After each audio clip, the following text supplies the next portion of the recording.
베네수엘라를 공습을 해서 불과 한 시간 만에 마두로 대통령 부부를 체포를 했습니다. 아주 오랜 기간 동안 베네수엘라 정권 전복에 대한 데이터를 축적했을 거다. 내부에 대한 정보 제공이 있었을 거고, 이번에 사살당한 많은 경호 인력이 쿠바인이라고 해요. 베네수엘라의 쿠바인들이 상당히 많이 침투해 있어요. 쿠바가 군부 장악에 조언을 해준 걸로 알려지거든요. 중국 특사가 마두로를 만난 직후에 체포했어요. 맞아요. 네. 그게 결정타였던 것 같아요. 중국이 뺨을 때린 거죠.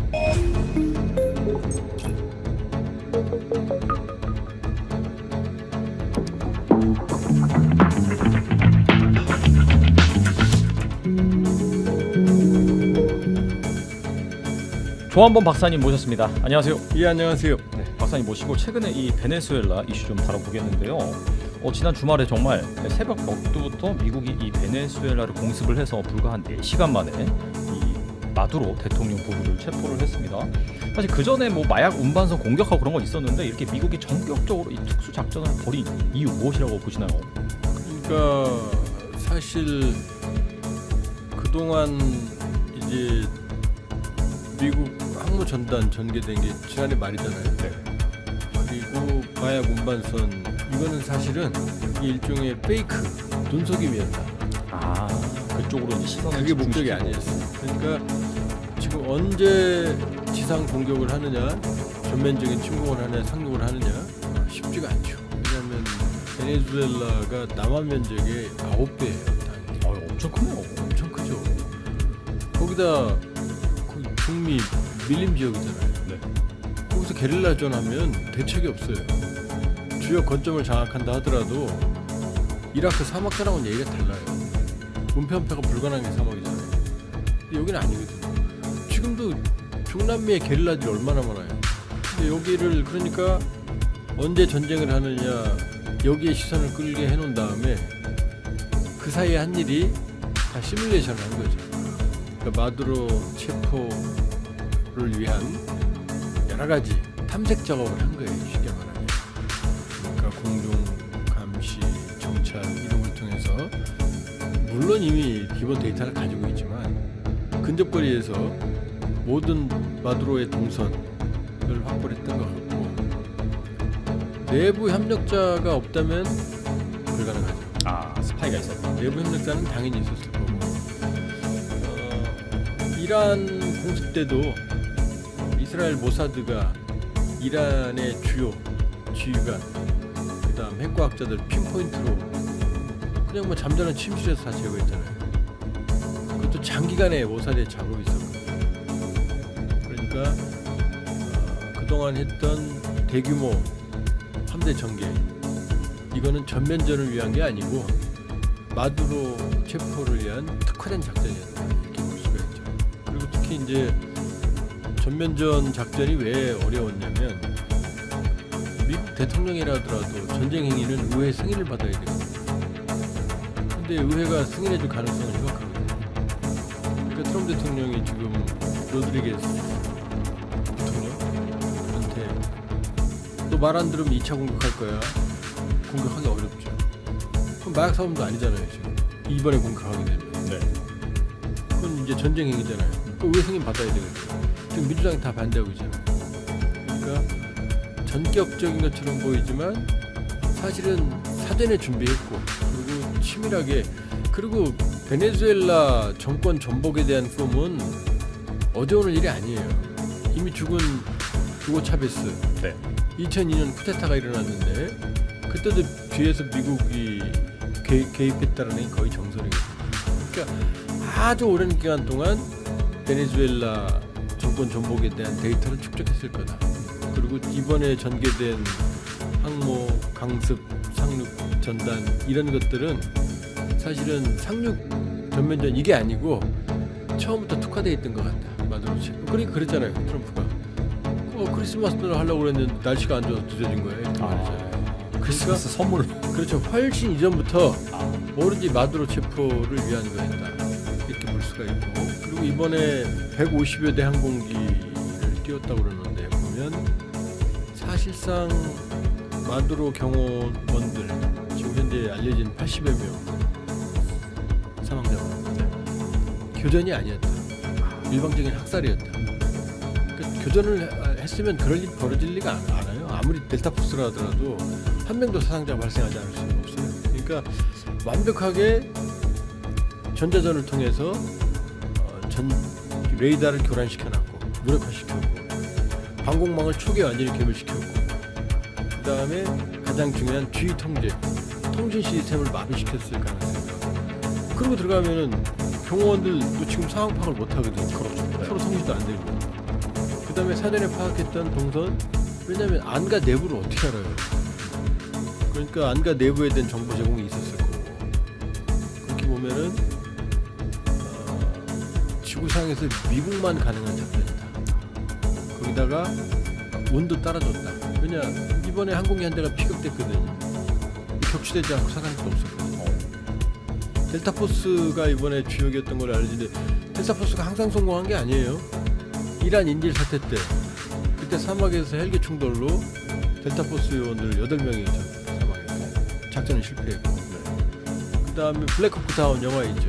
소말리아 모가디슈. 거기도 주력이 델타포스였거든요. 거기도 미군에게 큰 상처였거든요.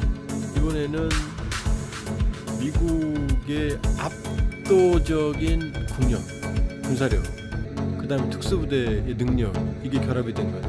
사실은 전무후무하다 이 정도. 왜냐하면 이건 오사마 빈 라덴 작전하고도 얘기가 다르거든요. 오사마 빈 라덴은 테러리스트 제거하는 거였고, 네.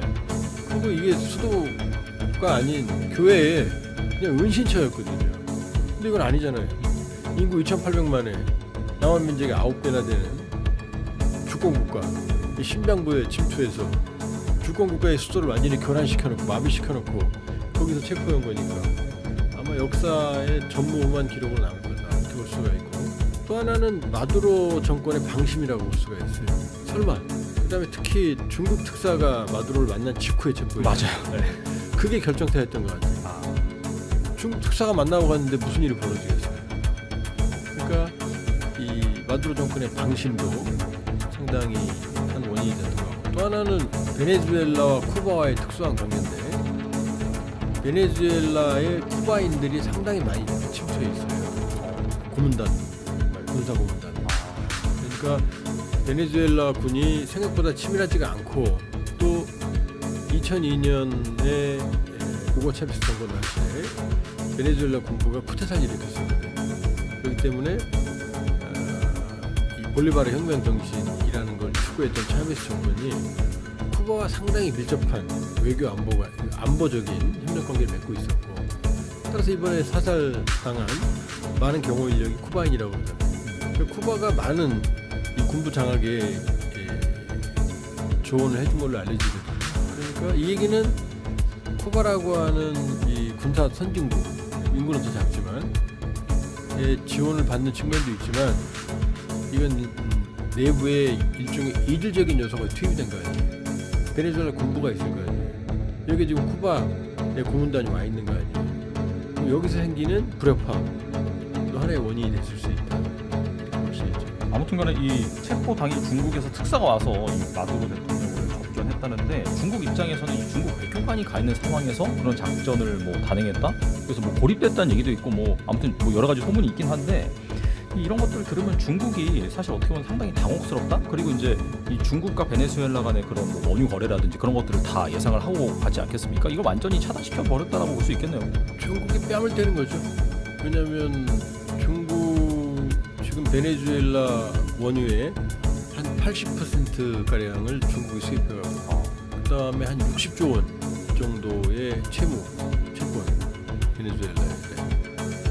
그리고 말씀하신 것처럼 중국 특사가 가 있었잖아요. 네. 마두로랑 공짜로 밥도 먹었어요. 그 직후에 공격을 했거든요. 그러면 사실 피해는 발생 안 했지만 그 와중에 특사단이 피해를 볼 수도 있는 상황이거든요. 교전 상황이 발생을 하고. 그러면 중국 입장에서는 거꾸로 생각해 보세요.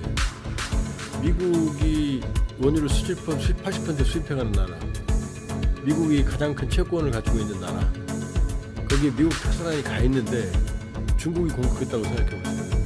그 미국이 가만히 있겠어요? 그러니까 이건 중국에 대한, 중국은 전혀 고려 안 한 거죠. 오히려. 그러니까 사실 이 작전은 전 개인적으로는 굉장히 무모한 작전이었다. 왜냐면 위험이 너무 많았거든요. 아무리 시뮬레이션 하더라도 이게 완벽하게 성공한다는 보장이 없거든요. 그러니까 이런 트럼프 대통령의 독단적인 성격도 작용을 했다. 옛날 같으면 어른들의 축이라고 그래서 트럼프 일기 때는 트럼프 대통령이 황당한 얘기를 하면 그걸 막았어요.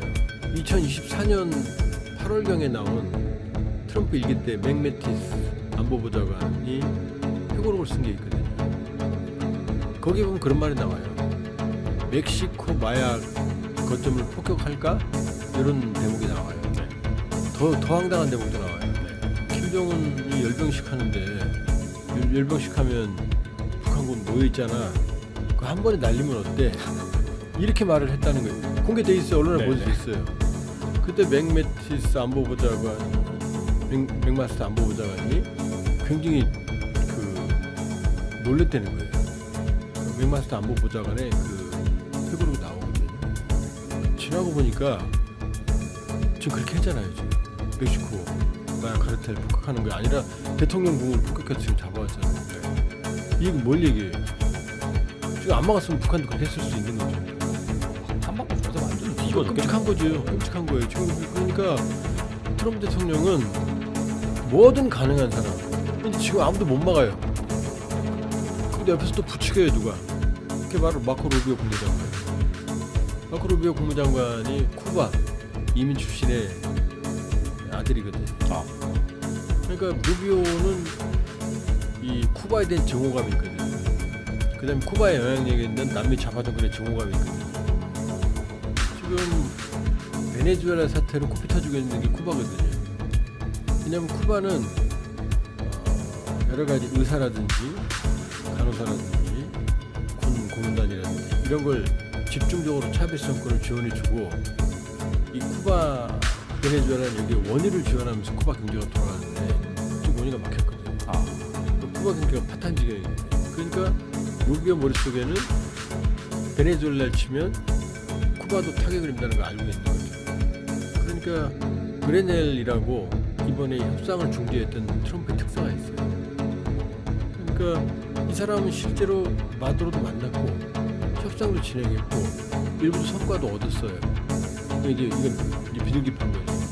근데 이번에 그림을 보면 처음부터 그레넬은 그거는 페이크, 그거는 일종의 미끼였던 거고 매파했던 루비오 중심으로 트럼프가 폭격을 그다음에 체포를 염두에 두고 작전을 시작했다고 볼 수가 있죠. 성공했고 미국만 할 수 있는 거고 그건 하지만 사실 굉장히 위험한 작전이었다고 볼 수 있죠. 아주 위험한 작전이죠. 보니까 지금 그 다음 타겟이 누가 될 것인가에 대해서 상당히 지금 두려움에 떨고 있는 것 같은데 덴마크, 그린란드도 될 수 있고 뭐 콜롬비아, 멕시코 얘기도 나오고요. 북한 같은 경우에는 이 베네수엘라 사태 일어난 바로 다음에 이 약간 무력 시위라든지 좀 그런 메시지를 던졌잖아요. 탄도미사일 발사하고 어떻게 보시나요? 이런 거? 북한과 베네수엘라는 다르죠. 베네수엘라는 병력이 자리 한 20만 정도. 북한은 128만이에요. 허수 좀 있지만 100만 내외는 된단 말이에요. 그 다음에 김정은 호위 체계는 2중, 3중, 4중이에요. 일단 평방사가 있어요. 평양방어사라고. 병력이 15만 명 돼요. 근데 이게 평양방어가 아니고 김정은 방어예요. 오로지 김정은 방어만 해도 15만이 지금 움직이는 거예요. 두 번째 호위천국이라고 해서 이 병력은 근접 경호부대인데 이것도 인구가 이것도 병력 한 5만 돼요. 자, 코산 20만이죠. 평양 근처면. 그 다음에 이제 김정은 주변에 따라다니는 부대, 근접 경호 병력들이 그 974 부대라고 있는데 이 친구들이 또 한 2천에서 한 4천 돼요. 그 다음에 김정은 따라다니는 기억나실 거예요. 판문점 같은 데 오면은 깍두기 머리 한 대 하고 나서 무식하게 김정은 가면 차 옆에 붙어서 뛰어다니는 친구들 있죠.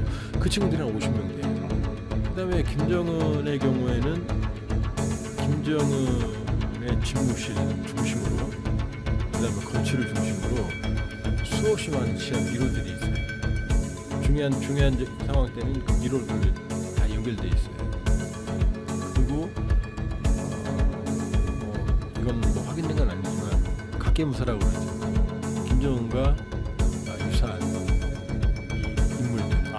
이 인물들을 인공위성에서 얼굴까지 자세하게는 안 보이거든요. 그러니까 이 인물들이 그러니까 동선을 좀 복잡하게 움직이는 거예요. 그리고 또 하나는 평양은 세상에서 가장 조밀한 방공망을 가지고 있어요. 구형이라 하더라도 구형이니까 오히려 무서워요. 왜 레이더 연동이 안 되는 것들 많거든요. 그 끊어도 수동으로 돌릴 수 있는 것들 많아요. 기계식으로 돌아. 그렇죠. 그러니까 근데 그게 아주 조밀하다는 거예요. 거기다 이 북한은 인명을 경시하니까 뭐 낙탄이나 이런 거 아무 신경 안 쓴단 말이에요. 그냥 쏴둔단 말이에요. 그냥 화방을 구성할 수 있다는 거예요. 그러니까 또 하나 더 큰 건 뭐냐? 지금 베네수엘라는 주변에 아무도 없잖아요. 고립 모을잖아요. 북한은 뒤에 중국과 러시아가 붙어 있죠. 중국과 러시아의 방공망, 인공성 망들이 미군의 동향을 포착하거든요.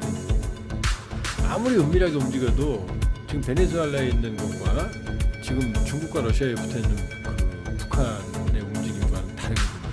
근데 미군이 움직이면 중국과 러시아 금방 알죠. 동해로 올 거고. 그렇다고 지금 미국의 특수부대 비행기 몇 대로 그 베네수엘라도 150대 항공기가 움직였고 그걸 위해서 항모전단이 근접 전개돼 있었거든요. 네. 여러 가지로 본다 그러면은 북한은 다르다 볼 수 있고 그러나 안심하지 못하는 게 트럼프는 지입으로 한 거는 행동 옮기는 스타일이 있거든요. 그러니까 열병식 때 북한군 전체를 쓸어버린다는 얘기 자기 입으로 내뱉은 적이 있거든요. 과거에는 지금 어른들의 축이 막았지만 지금 아무도 못 막거든요.